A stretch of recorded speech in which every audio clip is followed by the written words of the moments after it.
The silent Exodus captain, Elena Vasquez, stood in the observation deck of Titan Prime Station, watching the last transport ship disappear into the starfield. Her reflection stared back from the reinforced viewport, showing a woman in her 40s, with tired eyes and silver-streaked hair. Behind her, the station's corridors echoed with an emptiness that had never existed in the 200 years since humanity first joined the Galactic Federation. The station still hummed with activity, but it was different now.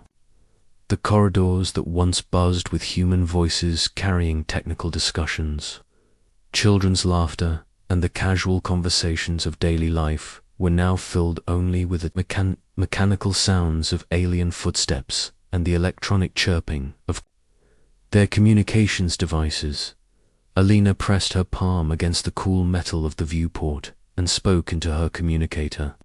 "This is Vasquez to all departing vessels. Final headcount confirms 847,293. Humans have successfully evacuated from Titan Prime. We are the last ship to leave this sector." The response came immediately from Dr. Marcus Chen, whose voice carried across the com from the lead evacuation. "Vessel confirmed, Elena. The Prometheus reports all families aboard. We're ready to jump to hyperspace on your signal." Elena took one last look at the station that had been her home for 15 years. She had been the head of Human Integration Services, responsible for coordinating human contributions to the Federation's countless projects. She had overseen the installation of human-designed life support systems, managed the human medical staff that treated dozens of alien species, and facilitated the human diplomatic cause that had prevented 3 interstellar wars. Now she was leaving it all behind. The communicator crackled again. "Elena, this is Commander Zara Okafor, aboard the Defiant. All military personnel have been accounted for. The Federation defense grid is now operating on automated systems only. We estimate they have maybe 72 hours before critical failures begin." Elena closed her eyes. The Federation defense grid had been designed by humans, maintained by humans, and operated by humans for nearly a century. The aliens had the technical manuals, but they had never bothered to learn the intricate details of its operation. They had always assumed humans would be there to handle it. "Understood, Zara. Execute jump sequence in T-30 seconds." As the countdown began, Elena's mind drifted to the events that had led to this moment. 18 months ago, she had been sitting in a Federation Council meeting, watching human proposals for improved terraforming techniques being dismissed without discussion again. The Galactic Council had chosen instead to fund a far more expensive and less efficient project proposed by the crystal-based Cerethians. That had been the final straw for Dr. Chen, who had stormed out of the meeting muttering about willful ignorance. Within a week, Chen had contacted Elena with a proposal that seemed impossible: a complete, coordinated evacuation of all human populations from Federation space. "Think about it," Chen had said during their secret meeting in Elena's quarters. "We've been the backbone of this Federation for 2 centuries. We designed their computers, we maintained their space stations, we mediate their disputes, we heal their sick. But when have they ever asked for our input on major decisions? When have they ever promoted a human to a position of real authority?" Elena had initially dismissed the idea as fantasy. There were over 2 million humans scattered across Federation space, living on hundreds of worlds and stations. The logistics alone would be staggering, but Chen had done his homework. He had been quietly networking with human communities across the galaxy, and what he had discovered was both heartening and heartbreaking. Humans everywhere were feeling the same frustration, the same sense of being taken for granted. The plan had taken shape over months of careful coordination. Using encrypted communications and coded messages hidden in routine work reports, humans across the galaxy had begun to prepare. They had quietly withdrawn their savings, sold their possessions, and made arrangements to leave their posts simultaneously. The beauty of the plan was its simplicity. No violence, no dramatic confrontations, no ultimatums. They would simply leave, all at once, without warning. Jump sequence initiated, announced the ship's AI hyperspace in 10 seconds. Alina watched the stars streak into lines of light as the ship entered hyperspace. Behind them, Titan Prime Station continued its orbit around the gas giant, its alien inhabitants going about their daily routines, unaware that their world was about to change forever. The first signs of the exodus became apparent within hours. Ambassador Thylex, the tall crystalline being who served as the Federation's senior administrator, was reviewing routine reports when his aide, a small insectoid creature named Zik, burst into his office. "Sir, we have a problem. The morning shift reports from the human quarters are ... empty." Thylex's crystalline form shimmered with confusion. "What do you mean, empty?" "I mean no one reported for duty. The human residential sections are vacant. Their belongings are gone. It's like they just ... disappeared." Thylex rose from his desk, his crystal body refracting the office lighting into rainbow patterns. "That's impossible. There are over 800 humans on this station. They can't all just vanish."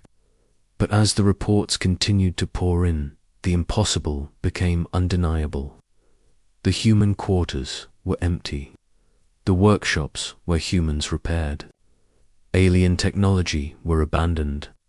The medical bay where human doctors treated patients from a dozen species was staffed only by confused alien medical assistants who had never performed surgery without human supervision. The first system failure occurred in the power distribution network. The fusion reactors that powered the station had been designed by humans and required constant fine-tuning to maintain optimal efficiency. Without human engineers to monitor the complex systems, the power output began to fluctuate wildly. Within 6 hours, the station's main computer network crashed. The software that managed everything from life support to waste recycling had been written by humans and required regular updates and maintenance. The alien technicians who tried to restore the system found themselves looking at code they couldn't understand, written in programming languages that humans had developed specifically for Federation use. The crisis spread throughout the sector as reports came in from other stations and colonies.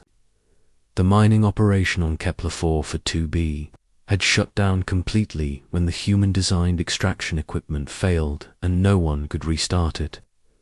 The diplomatic mission to the Andromedans had collapsed when the human translators disappeared, leaving alien diplomats unable to communicate with each other. Most concerning of all, the early warning systems that monitored for potential threats to Federation space had gone dark. The network of sensor stations that protected the galaxy from raiders and hostile species had been maintained exclusively by human technicians. Without them, the Federation was blind to approaching dangers. Ambassador Thylex stood in the emergency council chamber, surrounded by representatives from dozens of species. The room buzzed with panicked conversations in a dozen languages. But without human translators, many species couldn't understand each other. "Order," Thylex's voice rang out, his crystalline form pulsing with authority. "We need to understand what has happened and how to respond." A large tentacled being from the Proxima system waved its appendages frantically. "This is clearly an act of rebellion. The humans must be planning some kind of attack." "What attack?" scoffed the floating Gasbag creature from the Vega colonies.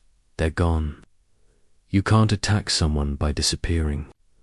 The truth began to emerge as alien investigators combed through the abandoned human quarters. They found no signs of violence, no evidence of coercion. The humans had simply packed their belongings and left. But they had left behind something important, a single message, broadcast on all communication frequencies. The message was simple and delivered by Elena Vasquez herself, her image appearing on every screen in Federation space. She wore her formal diplomatic uniform and spoke in the calm, measured tone that had made her famous as a negotiator. "Citizens of the Galactic Federation," she began, "by the time you receive this message, all human populations have departed. Federation space. This is not an act of war or rebellion. This is simply recognition of a fundamental truth. We are no longer welcome as equals in this society." The message continued for exactly 3 minutes, laying out the reasons for the exodus with clinical precision. 2 centuries of being relegated to support roles. Decades of having their innovations ignored or credited to others. Years of being excluded from decision-making processes that affected the entire galaxy. "We have contributed our knowledge, our labor, and our lives to building this federation," Elena's recorded voice continued. "We have asked for nothing in return but respect and the opportunity to participate as equals in the civilization we helped create. Since that respect has not been forthcoming, we have decided to seek it elsewhere." The message ended with a simple statement that would haunt the Federation for years to come. "We leave behind the systems and technologies you have come to depend on. We trust you will manage them as well as you have managed us." As the message finished playing, Ambassador Thylex felt something he had never experienced before. Genuine fear. For the first time in his long life, he began to understand just how much the Federation had come to depend on the humans they had. Taken for granted, the crisis was just beginning. In the days that followed, the true extent of human integration into Federation society became clear. Traffic control systems failed, leaving ships stranded in space. Medical facilities found themselves unable to treat common ailments that human doctors had handled routinely. Agricultural systems that fed billions began to fail without human oversight. But perhaps most frightening of all was the silence from the deep space monitoring stations. The Federation's first line of defense against external threats had gone dark, and no one knew how to restore it. Ambassador Thylex stood once again in his office, looking out at the stars that had once seemed so welcoming. Now they seemed vast and threatening, full of unknown dangers that the Federation could no longer detect or defend against. The Galactic Federation had spent 2 centuries learning to depend on humanity. Now they were about to learn what life was like without them. The reckoning 6 months after the Exodus. President Sarah Kim stood in the council chamber of Haven Prime, the capital world of the new human confederation. The chamber had been carved from the living rock of a mountain, its walls lined with screens showing the status of human colonies across uncharted space. Sarah was younger than Elena Vasquez had been when she led the Exodus, but her eyes held the same determination. She had been elected to lead the Confederation by the evacuated humans, chosen for her background in interstellar logistics and her reputation for finding innovative solutions to impossible problems. "Report," she said, simply addressing the assembled council of department heads. Dr. Amara Asai, the Confederation's chief scientist, stood first. "The terraforming of New Earth is proceeding ahead of schedule. The atmospheric processors are operating at 120% efficiency. We should have breathable air planet-wide within 18 months.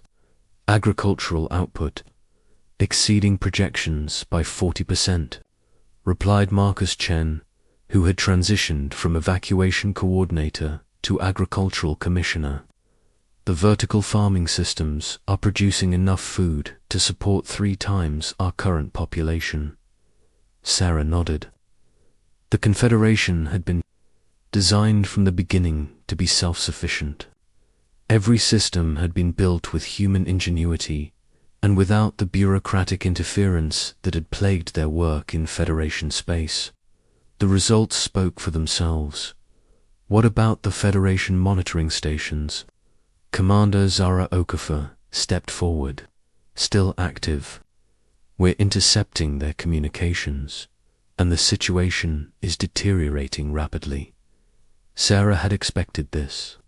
The Federation's infrastructure had been built on a foundation of human expertise, and that foundation was crumbling. Details. The Andromedans have resumed their expansion into Federation space. 3 colonies have been lost already. The Zephyrin raiders are hitting cargo convoys at will. And sir, there are reports of a plague spreading through the crystalline homeworlds. Sarah felt a pang of sympathy.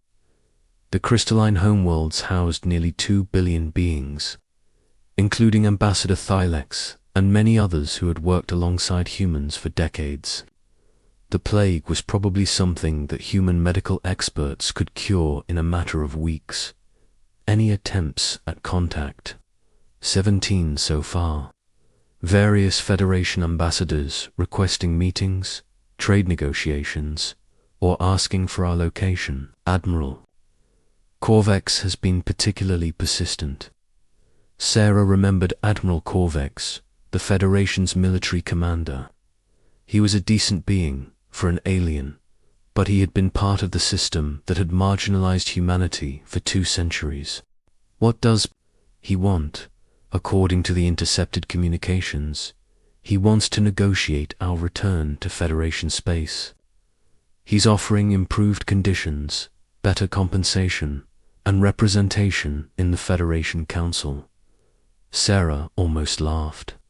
Too little, too late. What's the real situation? Zara's expression grew grim. The Federation defense grid has failed. Completely. They're defenseless against external threats. The Andromedans know it, and they're taking advantage. Conservative estimates suggest the Federation has maybe 6 months before they're completely overrun. The chamber fell silent. Despite everything, many of the humans in the room had friends and colleagues still in Federation space. Some had even had alien spouses or partners who had chosen to remain behind. The thought of them being conquered by the ruthless Andromedans was sobering. "Ma'am," Dr. Rosé spoke up, "we've been monitoring the plague on the crystalline homeworlds. It's a variant of the Regelian flu that we encountered 15 years ago. We have the cure. We could synthesize enough medication to treat the entire population within 2 weeks." Sarah looked around the chamber. She could see the conflict in every face. They had left the Federation because they had been taken for granted, but they were still human. They still felt compassion for those who were suffering. "The Federation made their choice," she said quietly. "They chose to treat us as servants rather than partners. Now they're dealing with the consequences. But innocent people are dying," Dr. Ossé pressed. "Children, families, beings who had nothing to do with the political decisions that drove us away." Sarah stood and walked to the great window that looked out over the valley where New Geneva was rising from the landscape. The city was a masterpiece of human engineering, its buildings designed to work in harmony with the natural environment. Gardens grew on every rooftop, and streams of clean water flowed through the streets. "I know," she said finally, "and we'll help them, but not as Federation citizens, not as their servants. As equals, The first contact came 2 weeks later. Admiral Corvex himself arrived at the edge of Confederation space in a single scout ship, broadcasting a message on all frequencies. "This is Admiral Corvex of the Galactic Federation. I request permission to speak with President Kim on matters of mutual concern." Sarah met him in the same chamber where the evacuation had been planned 18 months earlier. Corvex was an imposing figure, nearly 8 feet tall, with 4 arms and skin that shifted color with his emotions. Right now, that skin was showing deep purple, which Sarah recognized as a sign of distress. "Admiral," she said, settling into her chair, "you're a long way from Federation space." President Kim Corvex replied, his voice carrying the weight of exhaustion. "I come to ask for your help." "Help?" Sarah raised an eyebrow. "The same help you dismissed for 2 centuries. Corvex's skin shifted to a darker purple. "I know we made mistakes. I know we took you for granted. But people are dying. Billions of innocent beings are at risk. And what are you offering in return?" Corvex had clearly prepared for this question. Full membership in the Federation Council, equal representation in all major decisions, guaranteed human leadership positions in every department, complete autonomy over human colonies and settlements. Sarah leaned back in her chair. "You're offering us what should have been ours from the beginning." "Yes," Corvex admitted, "we were wrong. We were so focused on maintaining the existing power structures that we forgot what was truly important. The Federation is dying without human involvement.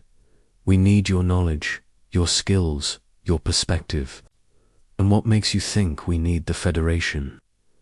Corvex's skin shifted to a lighter shade. "Because you're human. Because despite everything we've done, you still care about the innocent beings who are suffering. You wouldn't have agreed to this meeting if you didn't." Sarah stood and walked to the window. In the distance, she could see the construction. Crews working on the new university complex. Human children were playing in the parks, their laughter carrying on the wind. They were building something beautiful here, something that was truly their own. "Dr. Assay," she called out, "how long would it take to synthesize enough medication to treat the crystalline homeworlds with full resources?" 72 hours, and the defense grid. Marcus Chen stepped forward. "We've designed improvements to the original system. We could have it operational within a week and twice as effective as before." Sarah turned back to Admiral Corvex. "Here are our terms. The Federation will be restructured as a true confederation of equals. Every species will have proportional representation based on their contribution to the common good, not their historical power. The human territories will remain autonomous, but will participate in joint defense and scientific research." Corvex's skin brightened to a hopeful yellow. "Those terms are acceptable." "I'm not finished," Sarah continued. "The Federation will formally acknowledge its past mistakes and commit to never again treating any species as subordinate to others. All current Federation laws and treaties will be reviewed and revised to ensure true equality, and in return, will help save the Federation. We'll cure the plague, restore the defense grid, and help negotiate a peaceful resolution to the Andromedan crisis. But we do it as partners, not as employees." Corvex was quiet for a long moment. Finally, he spoke. "I will need to consult with the full Federation Council, of course. But Admiral, understand this. We're not desperate to return. We're happy here. We've built something beautiful, something that's truly ours. If the Federation wants our help, it will be because they've learned to value partnership over domination." The negotiations took 3 weeks. There were heated debates, angry accusations, and moments when it seemed like the talks would collapse entirely, but in the end, the Federation's desperation overcame their pride. The new Confederation Treaty was signed in a ceremony broadcast across the galaxy.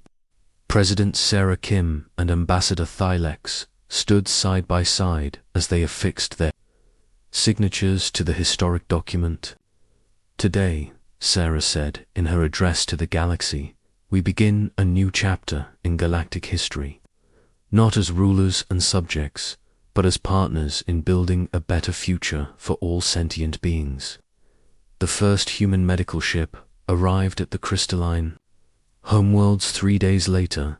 Dr. Amara Assay personally oversaw the distribution of the cure, working alongside crystalline physicians who had never seen such advanced medical technology. The defense grid was restored within a week, its new design incorporating innovations that no one had thought possible. The Andromedans, faced with a renewed Federation defense, agreed to peace negotiations. But perhaps most importantly, the galaxy learned a lesson about the true value of partnership. The Federation's new constitution enshrined the principle that all member species were equal partners in the galactic community. Sarah Kim stood once again in the council chamber of Haven Prime, but now she was also a member of the Galactic Federation Council. The chamber had been expanded to accommodate delegations from other species, and the walls displayed not just human colonies, but the entire Federation. The universe is vast, she said to her assembled council, and there's room for everyone in it. We've learned that taking others for granted leads to isolation and failure, but treating others as equals leads to cooperation and prosperity. The exodus had lasted only 6 months, but its effects would be felt for generations. The galaxy had learned that humanity's greatest strength wasn't their technology or their military might, but their capacity for innovation, cooperation, and growth. And in the end, that was a lesson worth learning.